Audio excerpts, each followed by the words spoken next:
سوالات تو بہت سے آتے رہتے ہیں، میں بھی نوٹ کر لیتا ہوں۔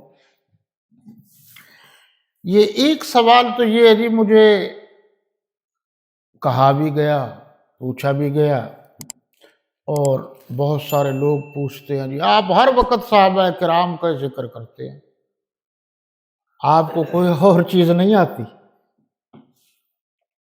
اور قرآن میں سے آپ ہر جگہ صحابہ کرام کا ذکر کرتے ہیں، تو کیا قرآن مقدس میں سارا صحابہ کرام کا ذکر ہے؟ قرآن مجید میں تو بہت سارے ذکر ہے، توحید کا بھی ہے، رسالت کا بھی ہے، ختم نبوت کا بھی ہے، آخرت کا بھی ہے، حشر نشر کا بھی ہے، دنیا کی زندگی گزارنے کا بھی ہے، اور صحابہ کرام کا بھی ہے۔ ابھی جو میں نے ذکر کیا ہے تو صحابہ کرام نے سب سے پہلے جو اللہ کے نبی نے تعلیم دی ہے اس پر عمل کیا ہے، اس لیے کہا گیا کہ ان پر اللہ کی رحمت ہے۔ جب سب سے پہلے انہوں نے عمل کیا ہے تو اللہ کی رحمت بھی تو سب سے پہلے انہی پر ہی ہوگی۔ ایک بات۔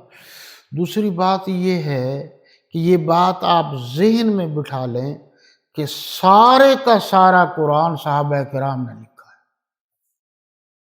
تحقیق کیجیے، اول تا آخر قرآن لکھا ہی صحابہ کرام نے۔ جب صحابہ کرام نے قرآن لکھا ہے تو اللہ اس کے رسول صلی اللہ علیہ وسلم کی مرضی سے، ان کی رضا سے، ان کی خوشنودی سے لکھا ہے نا، ان کی اجازت اور حکم پر لکھا ہے۔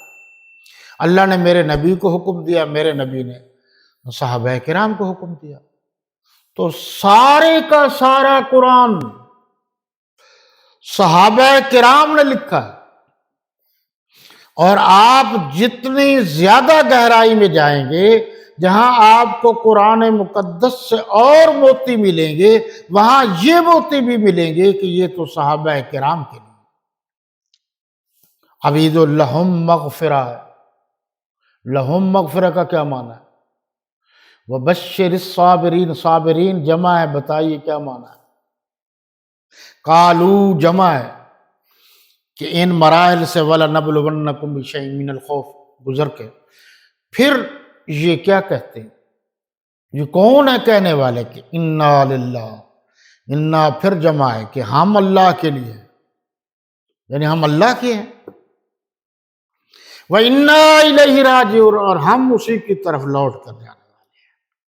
اس لیے صحابہ کرام کا ذکر کرنا دراصل قرآن کا ذکر کرنا ہے، اور قرآن چونکہ انہوں نے لکھا ہے اور ساری کائنات میں صحابہ کرام تشریف بھی لے گئے ہیں جہاں جہاں ان کے بس میں تھا، اور پوری دنیا میں انہوں نے دین پھیلایا ہے، ان کا امت مسلمہ پر احسان ہے۔ اب ایک بات، یہ حج جو ہے، آپ ذرا غور کریں نا کہ یہ پوری دنیا سے لوگ حج کرنے جاتے ہیں، عمرہ کرنے جاتے ہیں، یہ اس تک کس نے پیغام پہنچایا ہے کہ یہ عمرہ بھی ثواب ہے اور جناب حج بھی ثواب ہے؟ وہاں تک اس دور میں تو صحابہ کرام ہی پہنچے۔ تو اس لیے دین اسلام کو اپنانے کے لیے یہ ضروری ہے کہ صحابہ کرام کا اکرام اور احترام کیا جائے، اور جو شخص صحابہ کرام کا اکرام اور احترام نہیں کرتا وہ مسلمان نہیں ہے۔